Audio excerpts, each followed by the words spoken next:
James in the elevator. James was complaining about life, just like every other morning, as he picked up his coffee.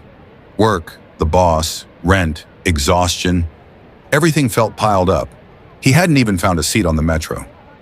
One day, just one day, I wish something different would happen, he muttered to himself. He walked through the office building's revolving door, put on his headphones, and buried his face in his phone. He stepped into the elevator and pressed the button for the 27th floor, just like always.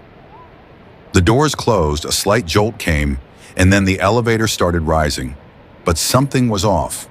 The floor numbers were rising unusually fast. 7, 14, 22, 31. James looked up.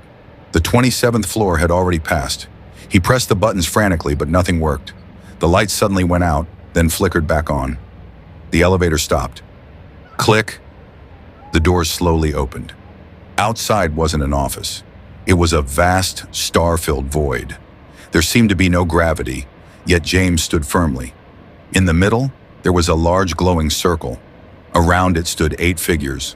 All of them looked familiar. Or rather, they were all James, but different versions. One wore a military uniform.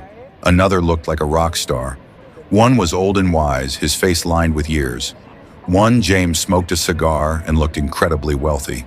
Another was messy, like a drifter, but had intelligent, piercing eyes. James held his breath. "This must be a dream," he said. The old James stepped forward. "No, this is a choice.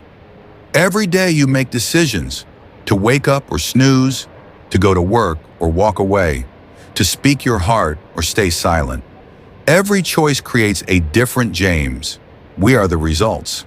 "Now," said the rock star James, "it's your turn. You have a new choice. Will you continue as you are or walk a new path?" James paused. Going back meant the same routine, the same life, or he could step into the unknown. The elevator was still there, its door open, but his eyes were on the starry void, on the other Jameses. "What happens if I go there?" he asked. The rich James answered, "None of us knew. But those who don't try never find out." James took a deep breath and stepped forward. At that very moment, the elevator door closed on its own and vanished from sight. That morning, James never made it to work. He didn't answer his phone. The security cameras showed him stepping into the elevator, but never coming out. And the only thing people said that day was, the sky looked just a little brighter.